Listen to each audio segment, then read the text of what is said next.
Yeah, Ukraine checks the location.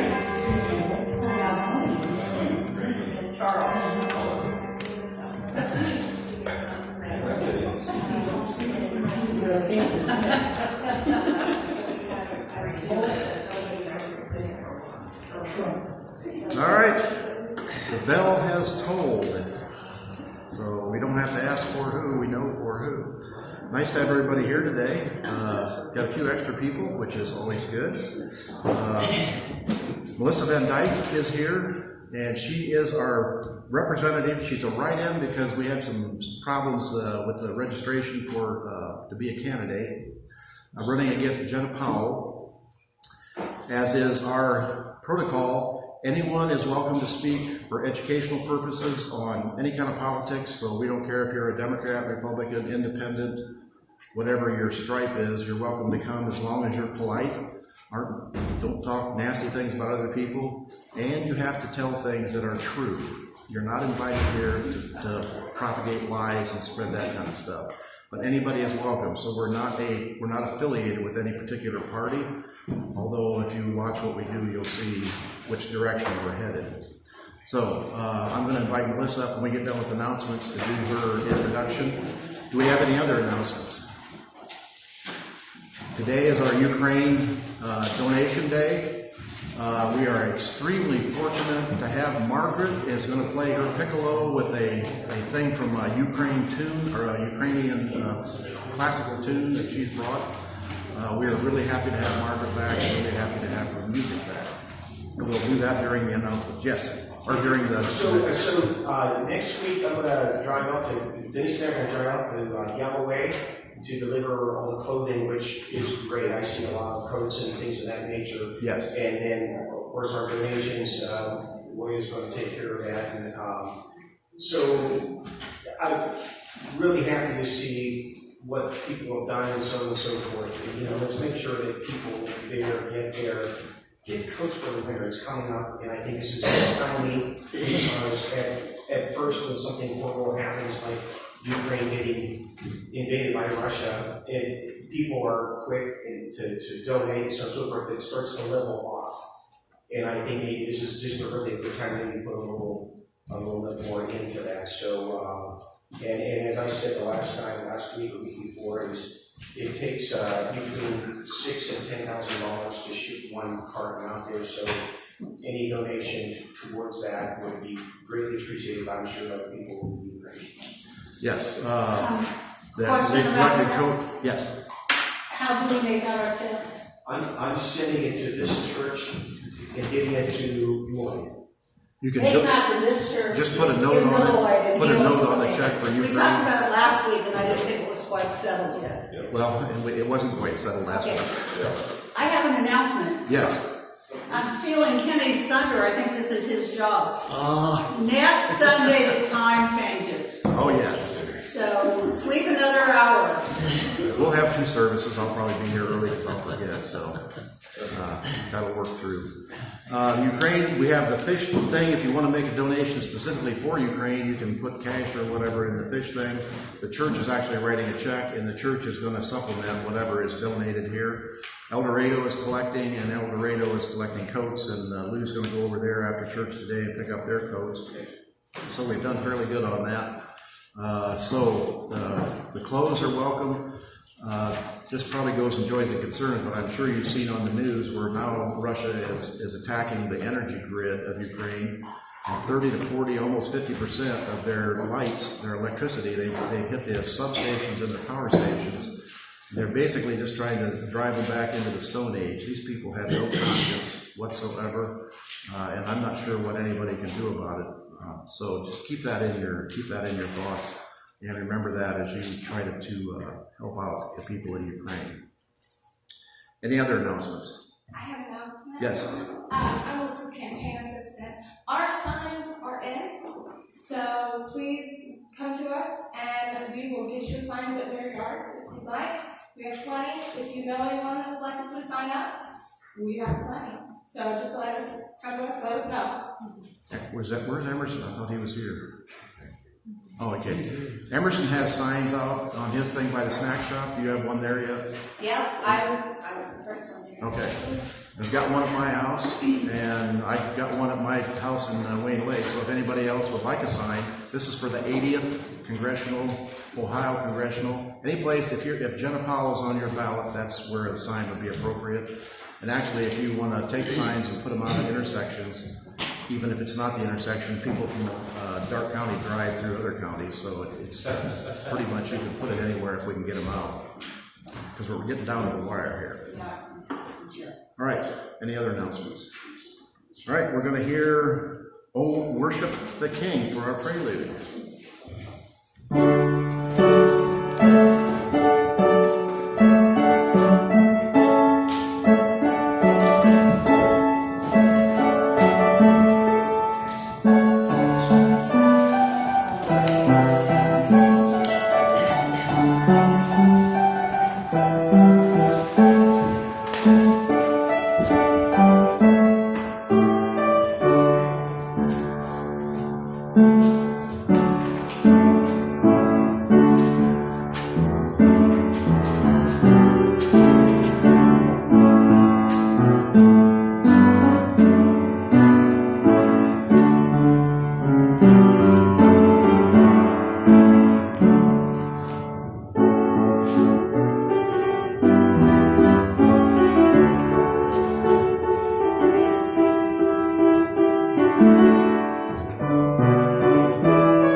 Say a few words on her candidacy, and I've also invited her.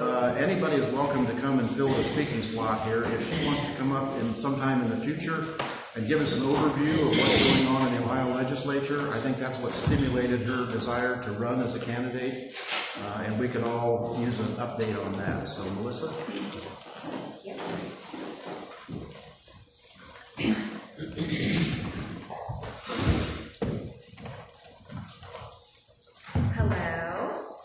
You have to speak up because we don't use sound. I'm going to try. I'm not really good at public speaking, so you're my practice run, okay? So we wrote a speech here, so I'm going to read my little speech. My name is Melissa Van Dyke. I am running against Jenna Powell for the Ohio representative here in the 80th district. A little bit about me. I've been married to my husband for 12 years, and between us we have 7 children. I was a substitute teacher for 10 years in public schools, and I worked briefly as a social worker right after I graduated college. I have 2 bachelor's degrees from Miami University, one in environmental science and one in social justice. When elected, I'm going to continue to fight for reproductive rights. I want every woman to have the freedom to make their own choices for their families and have bodily autonomy over their own lives. I've adopted 3 children out of foster care and have had many other foster children. I believe that this restrictive and intrusive legislation will further overwhelm an already overwhelmed system. I will support workers' rights and revive the middle class so that men and women can support their families and enrich their children's lives, which is something myself and my voters have often worried about. I will fight to rescind the anti-trans legislation the GOP, and more importantly, Jenna Powell, has instituted. Ohio's children deserve to play basketball without the risk of being violated and discriminated against, on top of all the bigotry, intolerance, and equity that LGBTQ+ community faces every single day. I'll work across the aisle with legislators to protect the integrity of our public schools by overhauling state funding and reining in the squandering of charter school funds. Our nation's children are our future, and they deserve a good education. But none of this matters if we're setting our planet on fire and we are constantly having to be refugees or take in refugees because our coasts are no longer able to sustain human life. For the sake of Ohio, I and other climate activists have to lead us towards a more environmentally friendly, sustainable way of living, to keep our planet and its resources, particularly Ohio's water resources, healthy for our children and generations beyond them. Without the trees, seas, and bees, there is nothing but hot, undrinkable water and nutritionally deprived food. It is our duty to make the state of Ohio the best possible place for all its people, and it all starts with voting blue. Again, my name is Melissa Van Dyke. I'm running as a write-in for Ohio House Representative 80, which includes the southern half of Darke County and all of Miami County. So that's my speech, and I just wanted to let everybody know that we're having a meet and greet at the church afterwards, starting at 11, and my husband's going to bring lunch for everybody, so if you want to stay, he's going to bring pizza. So is there any questions or anything? Your spelling of your name for the write-in. Okay, it's very simple. Melissa, regular, Van Dyke, like Dick Van Dyke. M-E-L-I-S-S-A, and then Van Dyke, V-A-N-D-Y-K-E. 2 words. Well, sometimes not. Oh. It doesn't really matter. As long as it's close. Okay. As long as it's close, they have to accept it. When they're looking at the ballot and they can say, okay, that is supposed to be Melissa Van Dyke, if they know what the intention of the voter is, they have to count it. Okay. Hopefully. Any other questions? All right. Thank you. You're welcome. Thank you. And as we stated before, anyone is welcome to come and make a presentation for their beliefs. It just has to be respectful, and I guess I would say short, depending on the time allotted. As you can see, I forgot to mention, we are on Halloween Eve, so that is going to be part of our thing. Roberta is bringing our message today, another story from the New York Times, which we always enjoy getting. Lincoln, Booth, and the Spirit, which fits right into Halloween. So, that's what the slides are going to be. This is your Lincoln one. This is the only one I found on that. This is your Happy Halloween. And actually what I'm going to jump to now, since we've talked about abortion and what the legislature is doing, I don't know if any of you have seen the Eric Swalwell ad on TV. This was actually broadcast in California, and it is a chilling vision of what the future might be like.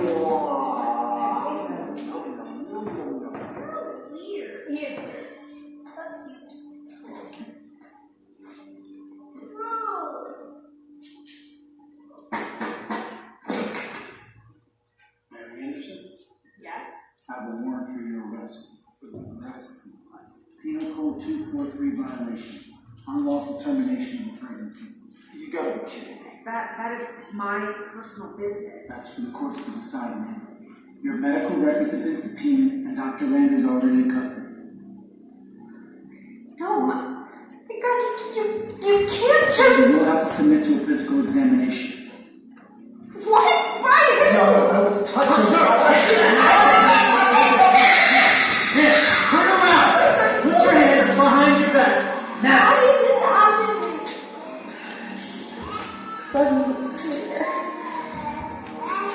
We're just enforcing the law. Elections have consequences.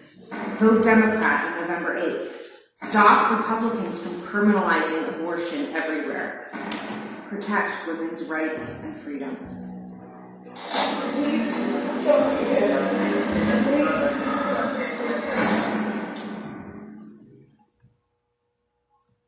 You may think that's an exaggeration, but that is the law in places like Texas, Georgia. That could actually be Alabama, yes, that could that stuff actually happens in Alabama. it actually happens. It actually happens in Alabama. Okay. They're following through. So this is the kind of thing that people need to be aware of. This was a pretty dramatic commercial, but I think it really drives the point home. Okay, our chalice lighting is All Souls Lighting by Florence Caplow. As we kindle this flame, we honor and remember those who have passed into the mystery. Their brightness lives on in our vision. Their courage lives on in our commitments. And their love continues to bless the world through us. Opening hymn is 86 in your hymnal, Blessed Spirit of My Life.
Once again, the lyrics of this song tell you what it is like to be a Unitarian Universalist. Blessed Spirit of my life, give me strength through stress and strife. Help me live with dignity. Let me know serenity. Fill me with a vision. Clear my mind of fear and confusion. When my thoughts flow restlessly, let peace find a home in me. Right. Our affirmation, and as I said, as we know, this is we're getting into the Halloween time, so we want to do a little background on that. I just kind of threw that in on the affirmation slot here. Halloween is celebrated every October 31st because it comes right before November 1st, which is All Saints' Day in the Catholic tradition, and November 2nd, which is All Souls' Day. There must be some connection.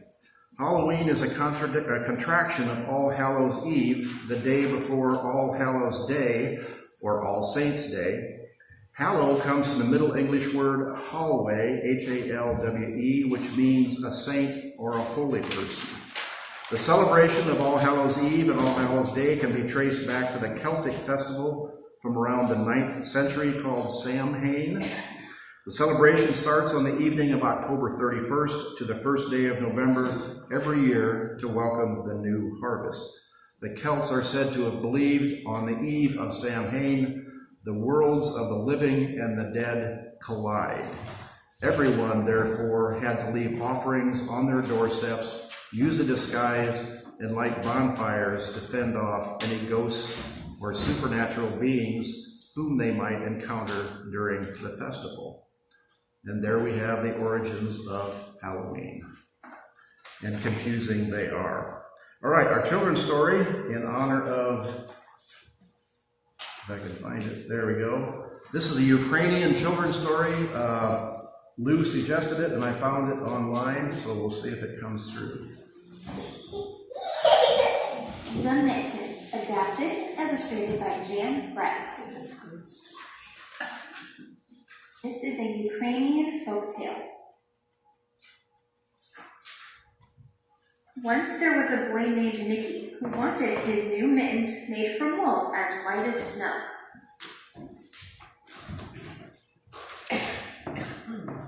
At first, his grandmother, Baba, did not want to knit white mittens. If you drop one in the snow, she warned, you'll never find it.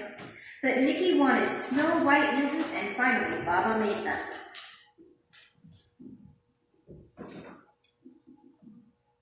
After she finished, she said, when you come home, first I will look to see if you are safe and sound, but then I will look to see if you still have your snow white mittens.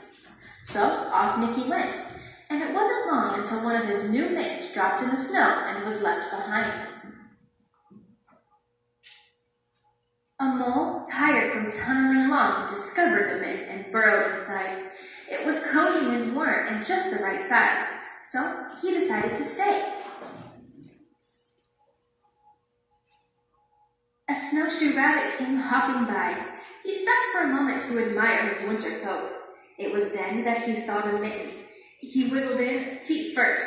The mole didn't think that there was room for both of them, but when he saw that the rabbit's big kickers, he moved over. Next, a hedgehog came snuffling along.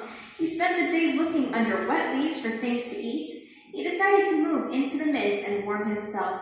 The mole and the rabbit were bumped and jostled, but not being ones to argue with someone covered with prickles, they made room. As soon as the hedgehog disappeared into the mitten, a big owl, attracted by the commotion, swooped down. When he decided to move in also, the mole, the rabbit, and the hedgehog grumbled. But when they saw the owl's glinty talons, they quickly let him in. Up through the snow appeared a badger. He eyed the mitten and began to climb in. The mole, the rabbit, the hedgehog, and the owl were not pleased. There was no room left, but when they saw his diggers, they gave him the thumb. It started snowing, but the animals were snug inside the mitten. A waft of warm steam rose in the air, and a fox trotting by stopped to investigate. Just the sight of the cozy mitten made him feel drowsy. The fox poked his muzzle in. When the mole, the rabbit, the hedgehog, the owl, and the badger saw his shiny teeth, they gave the fox lots of room. A great bear lumbered by. He spied the mitten all plumped up, not being one to be left out in the cold. He began to nose his way in. The animals were packed as tightly as could be. But what animal would argue with a bear? The mitten swelled and stretched. It was pulled and bulged too many times its size, but Baba's good knitting held fast. Along came a meadow mouse, no bigger than an acorn. She wriggled into the one space left and made herself comfortable on top of the great bear's nose. The bear, tickled by the mouse's whiskers, gave an enormous sneeze. Achoo! The force of the sneeze shot the mitten up into the sky and scattered the animals in all directions. On his way home, Nicky saw a white shape in the distance. It was the lost mitten silhouetted against the blue sky. As he ran to catch his snow-white mitten, he saw Baba's face in the window. First, she looked to see if he was safe and sound, and then she saw that he still had his new mittens.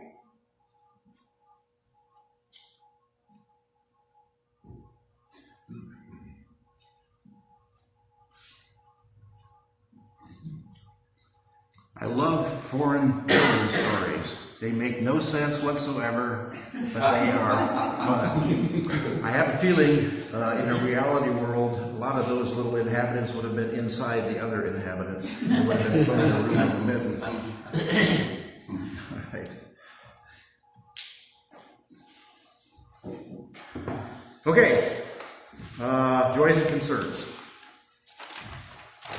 Obviously today we have Ukraine as at the top of our list. As I mentioned, the Russians are now, I guess not only are they attacking the energy grid and putting everyone in the cold for winter, which the coats, mittens, and scarves are going to come in very handy for that, because I don't see how they can possibly rebuild that, particularly as the Russians are still bombing them. In addition, the Russians have interrupted, they had allowed at one time the shipment of grain from Ukraine basically to Africa and North Africa, where starvation is always an imminent danger, and the grain from Ukraine is one of the primary defenses against that. They had reached an agreement to allow that grain to be shipped. Now they're canceling the agreement, so that grain is going to be blocked up again. So the actions just continue to pile one upon another as an insult to this very sense of what it means to be a human being. So, a candle for Ukraine, a candle for Nancy Pelosi and her family. I'm sure you saw that in the news. Deranged people are inspired by the language of prominent politicians to actually commit these acts. And they always say, oh, it's just rhetorical. These people do not take it as rhetoric. They take it as an inspiration, as a blueprint for what they're supposed to do. So Nancy Pelosi's husband was attacked with a hammer. He's 80-some years old. He had a skull fracture. He's had surgery for that. And already conservative commentators are starting to say, oh, that happens to everybody. Getting hit with a hammer, that's no problem. You know, what's the big fuss about? There's crime in the streets all over. So they minimize any kind of a situation that they don't particularly care for. Tim, let's light a candle for the lesson that teaches those who do accept responsibility, are concerned about our world, and let that be a lesson for all of us to learn. Things carry too far, and in reverse, the alternative, disagree to disagree, despite the tragedy. That is the whole point of our chalice. We are a light. We are supposed to be a light in the world that is a Christian base, but it goes through all faiths. Share your faith. Bring your beliefs to the fore. Don't hide your beliefs under a bucket.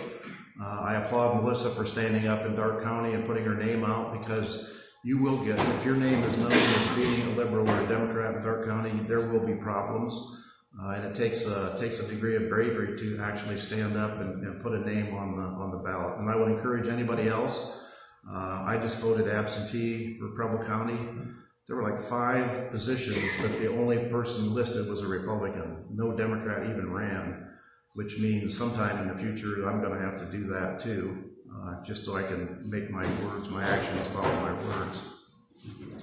But I encourage everybody to take part in that and to believe in what you're doing. Okay, anything else? Let's light a candle for the improvements in medical technology. I think sometimes we can take that for granted. I saw a brief episode on CBS Sunday morning. A young lady, probably 5, 6 years old, horrible leukemia, cancer, and one of the first test cases for basically modified T cells that wiped out her entire cancer. She's a senior in high school today, living a very wonderful life. And I think we take that for granted. And then, of course, there was a pandemic called COVID that came along. And those individuals piloting molecular research and genetic engineering came up with something called modified RNA. That's always been a part of our body. But utilizing that to produce a vaccine in record amount of time. I guess my point is, let's hope for continued medical progress, miracles if you will, but let's not forget those individuals in science and other areas that are pushing that forward for the benefit of all. Yeah, let's support science. Let's not denigrate science and say science doesn't know what they're talking about. Poor Anthony Fauci has been just pummeled in the conservative media and by crackpots who swallow what the conservative media feeds them. By our congressional House of Representative who represents this area, introducing a bill to fire him.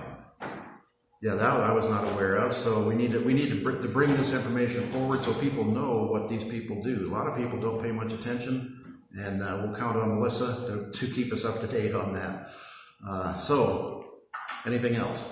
Yes? So you remember grieving South Korea? Oh yes, 150 plus people, and they said it was a stampede, but it was not a stampede. If you saw the information and saw the pictures, it was a slow motion crush. These people were packed in so tight that the people at the back didn't know the people at the front had nowhere to go, and they were trying to funnel, just like on the interstate when it goes from 4 down to 1 lane with the construction, and everybody backs up, except if the people in the back keep on pushing forward, they just pile up in the front, and they were like 10 and 15 people deep, and of course the people on the bottom couldn't breathe, and they died. 150 people, and they were young people. These were not old people who were debilitated. They were young people out for a Halloween festival, a Halloween get-together. And they do this every year, and every year it's packed. But it was just incredible that the people in the back did not know, and they just kept pushing forward and pushing forward. And if you've ever been in I guess the analogy here is Walmart at Christmas for Black Friday. If you've seen the pictures, I mean, they actually tear the doors off, the entry doors sometimes, and break the windows to get in. And I don't think they're being malicious. They're not being violent. They just have someplace they want to go, and they keep pushing and pushing and pushing. And that is can be a dangerous situation. All right, one more candle for those hopes, aspirations, and dreams, those fears, trepidations, and dangers which we are not able to voice, maybe not even able to recognize. We are here, and we will support you in whatever you need. All right. Message is from Roberta. Lincoln, Booth, and the Spirits sent, I guess your son alerted you to this, to the New York Times. And as I said before, I used to get the Times, and they won't even mail it out to us. So I don't know how Roberta is privileged, maybe because her son's in the State Department. And she still gets the Times. It's an actual piece of paper, which is, you can get the Times if you want to subscribe on a computer, but I can't read little things on a little tiny screen, and I'm too old for that. So, all right, Roberta.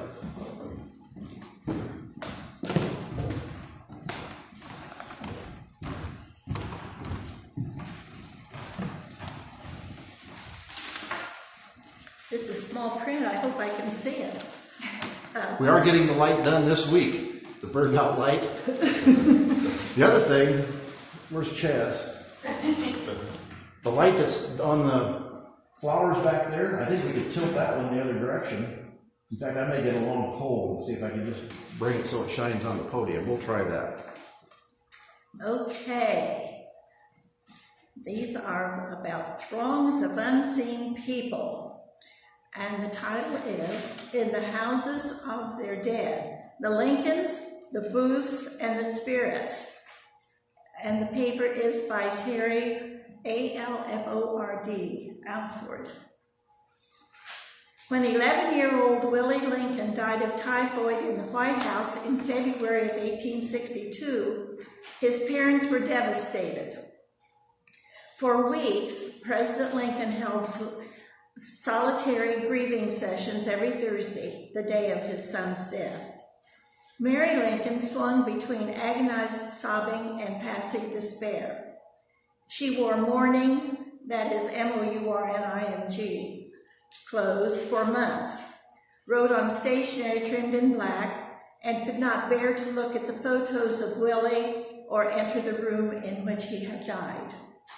Solace came to her through spiritualism, the popular movement that allegedly put the living in direct contact with the dead. Mary communicated with Willie and other deceased loved ones through mediums and her own powers of spiritual sight. She told a relative about Willie's private visits to her. He, quote, comes to me every night and stands at the foot of my bed with the same sweet, adorable smile he has always had. You cannot dream of the comfort this gives me. Poor Mary, I pictured her waiting to dream of her son every night coming to see her. President Lincoln, who attended some of the dozen or so seances that were held at the White House during the Civil War, was not, like his wife, a devotee of spiritualism, but he viewed it with genuine interest. Contact with the other world was not considered unusual in America during spiritualism's heyday, from the late 1840s to the 1880s.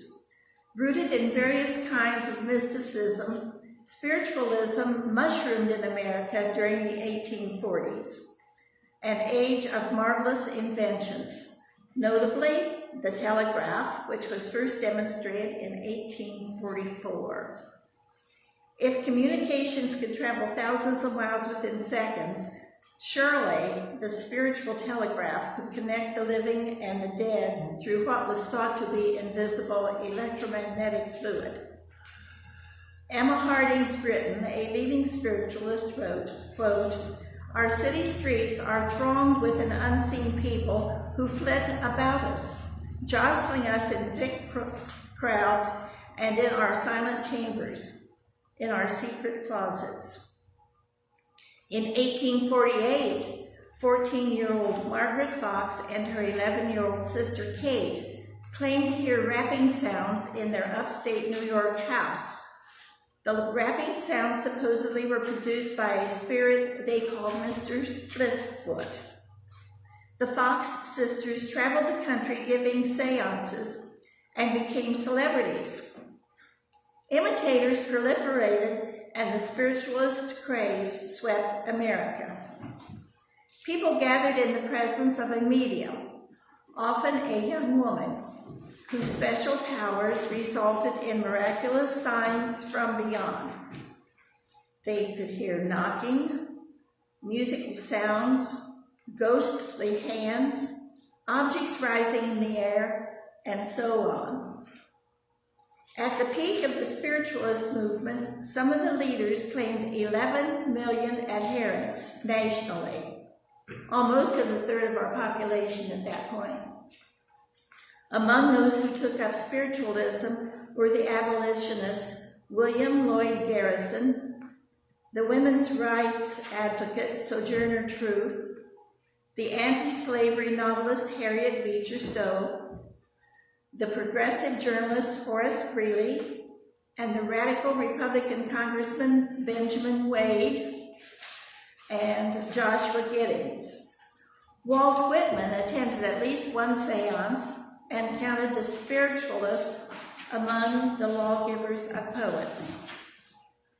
Terry Alford, the author of the paper I'm reading this morning, Terry Alford's absorbing book, In the House of Their Dead, describes the engagement with spiritualism of the Lincolns and of the family of John Wilkes Booth, the president's assassin. Alford, the author of a biography of Booth, shows that both families had histories of belief in omens and superstitions that led to experimentation with spiritualism. Alford does a fine job of describing the Booths and their circle. The actor Junius Brutus Booth moved in 1821 from England to America. He settled in Maryland and toured widely, establishing himself as the nation's foremost tragedian. He and his common law wife, Mary Ann Holmes, had 10 children, 3 of whom, John Wilkes, Edwin, and Junius Jr., became famous actors as well. At an early age, John Wilkes went to a fortune teller who said he was, quote, born under an unlucky star, and he was destined for trouble in plenty. She predicted for him a fast life, short but grand. Accepting the latter part of the prophecy, he declared, quote, the gypsy said I was to have a grand life. No matter how short then, just let it be grand. Alford writes that other members of the Booth family also had momentous experiences with the mystical. In the weeks after the death of Junius Brutus Booth, his wife saw his spirit twice. The family member who was most frequently involved in spiritualism was Edwin Booth. Superstitious by nature, Edwin feared peacock feathers, ivy vines, and broken mirrors. During the Civil War, he gained fame as an actor, but sank into depression after his young wife Mary died in 1863. He had frequent visions of her lying in a coffin with a white cloth wrapped around her head and under her chin. He found relief by communicating with her and others through mediums. Describing 2 sittings he had with Margaret Fox, Edwin said, "The raps began very loud the moment she entered." He developed a special enthusiasm for another celebrated seer, Charles H. Foster. With Foster's help, Edwin reported, "Mary, my father, and my friend Carrie conversed with me as truly and distinctly as though they were in the flesh. All is clear, solid, and true." Edwin's confidence in Foster's powers was shared by Mary Lincoln, who had multiple sittings with the famous medium. Alford's revelation of this and other connections between the Booth and the Lincolns is what distinguishes in the houses of their dead from previous studies of spiritualism in the Lincoln White House. Both families were haunted by thoughts of the world beyond. Surveying Abraham Lincoln's youth, Alford reminds us that the frontier people among whom he grew up in Indiana believed in ghosts, witches, and portents. Someone tell me what a portent is.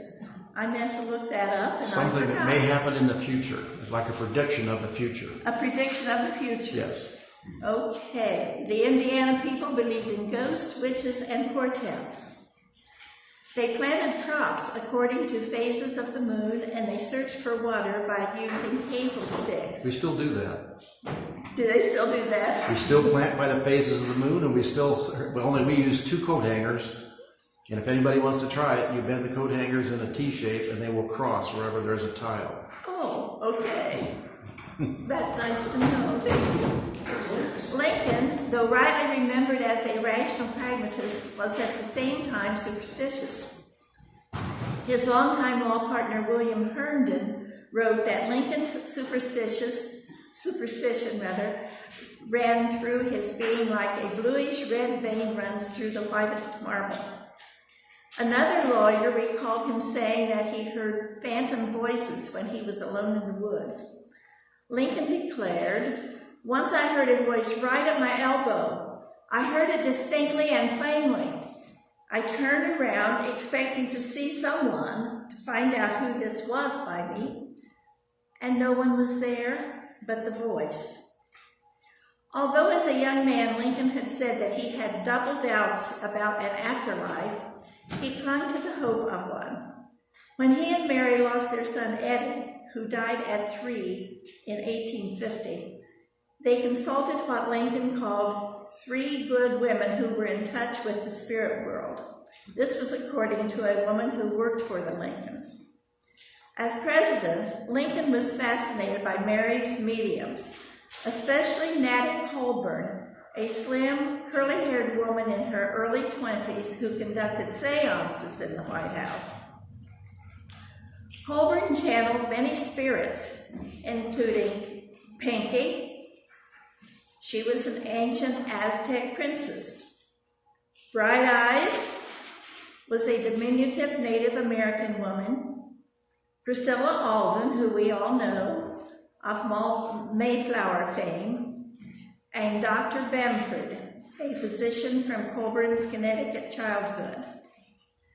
Lincoln said that Dr. Bamford, with his Yankee twang, was his favorite spirit. Aware of the calming effect that Colburn's appearance had on Mary, he once told the young medium, "My child, you possess a very singular gift. That it is of God, I have no doubt. I thank you for being here tonight." While in a trance, Colburn gave Lincoln political counsel. She told him that he should stand firm and not waver in issuing the Emancipation Proclamation, which she said would be the crowning event of his administration and of his life. Alfred, the author, cites this statement and other evidence to suggest a political dimension of spiritualism. He presents a gallery of people in the Lincoln administration who accepted spiritualism.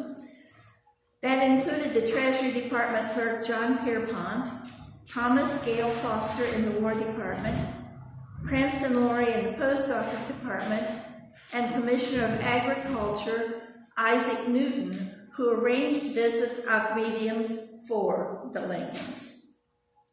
Alford casts light on these and other government officials, but he overlooks some of the president's other political associates who were connected with spiritualism. Most notably, the Indiana Congressman Robert Dale Owen. The author of Footfalls on the Boundary of Another World, Owen was a leading spiritualist. Don't worry, I'm about finished. We have time. Don't be concerned. Anyway, let's see. The author of Footfalls on the Boundary of Another World, Owen was a leading spiritualist and a strong anti-slavery voice. In September 1862, shortly before Lincoln issued a preliminary version of the Emancipation Proclamation, Owen drafted a similar proclamation and sent it to the president. His version was more radical than Lincoln's because it called for the complete abolition of slavery nationally, not just in the rebel states. That's all for today. I like the picture that you put up. Thank you. That's really great. Do any of you have any comments about all of this or any questions? Which I probably couldn't answer anyway. But next week I will finish this off if you so wish. Yes, we want to hear more. Have Don't forget. you guys seen the Lincoln Vampire movie? Yes. That's No. the day. That's what this reminds me of. So apparently she was a witch, right? That was crazy. I liked it, but yeah, that's crazy. It was different. My son, that's in the Navy right now, he is a history buff. So he watched that movie a bunch. Among other Lincoln movies. And important to note that things have not really changed. How many remember Nancy Reagan and the astrologers? She actually consulted astrologers and actually tried to influence Ronnie on his decisions. So things have not changed. Since this. Okay. Unless you wish me to cut off for next week, I'm going to finish it then. And I'll have more appropriate slides. I usually try to find what Roberta's going to talk about and then have appropriate slides, and all I had was the title. So that's the reason you're seeing the assassination. I could have easily blended it into Halloween because the spiritualism is a very important part of what she was presenting, and we'll have more to follow on that. And as I mentioned before, dowsing is still an active thing. Nobody can explain it, but it does happen. If you take a coat hanger and have a short handle like one hand, bend it up to an angle and bring it out about 12 or 14 inches and hold them loosely in your hands about this far apart and walk across the yard, the coat hangers will pivot in your hands until they cross wherever there's a tile. They say water source. I never was able to find water, but you can find field tiles, and there's something about the ionization of the air or the ionization that sets up a field. And it's kind of like if you consider penetrating radar that they use to find graves or to find disturbances in the soil. I think that's the basic same thing. So there is some basis in science. We don't want to ever denigrate something that might be true, but we want to remain Unitarian Universalists and have a critical thinking apparatus. You don't base it on the spirits talking to you because there are knocks on the table and ghostly music, which we know came from the helpers of the spiritualist, not from the actual spirits. All right, I leave my paper now. We are to, I did leave it down there. We are to the offering. What we're going to hear is Margaret is going to play for the offering a Ukrainian folk tune. Well, I can't pronounce the composer and I can't pronounce the name of the piece. It's more Polish. It's the third movement of a suite out of the Polish piccolo book. All right, good. And yes. Is the wooden one for Ukraine? No, the fish is our contribution for out of the church. So the fish, the blue fish or turquoise or whatever, is specifically for Ukraine. If you don't want it, if you want it to be for the church, put it in the wooden bowl. But I have to let you know that the church, as a church, is donating money. So even if you put it in a wooden bowl, part of it's going to go to the Ukraine anyway. So, but you can designate your entire offering, whether cash or check, to the Ukraine, to the fish. And what we will do is cash that, put it back into the church fund, and then the church will write one check to simplify all of this. So the blue one is for Ukraine and the wooden one is for the church? It's for the local church. Okay. But they both are going to Ukraine anyway. So, all right.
Your flute and piccolo. So hopefully we can get you to do it again.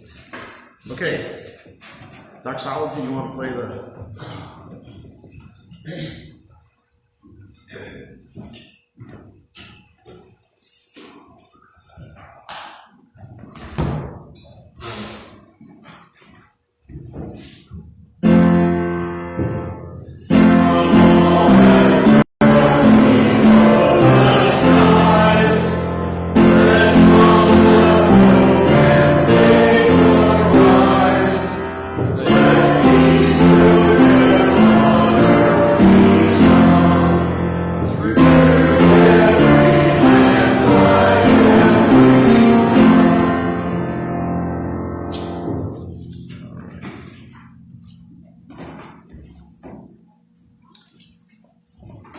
Our final hymn is 273, Immortal, Invisible.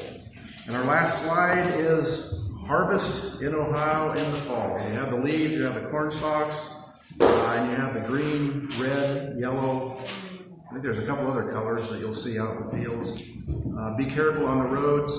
They take up more than the entire road now, and don't crowd them and don't try and pass in a place where it's not appropriate. Be safe with the farmers on the road.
closing words are for Seasonal Transitions by Andrew Pakula. May you know fully and deeply the blessings of each of your heart's seasons, the inward turning of winter, springtime's lush renewal, the effortless steady growth of summer, and autumn's rich harvest. May your passage from season to season be blessed, eased by hands to hold, and by the light of love to guide you on. Our postlude, I'll see you again.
Could be the last rose of summer. Thanks to Roberta for bringing that in.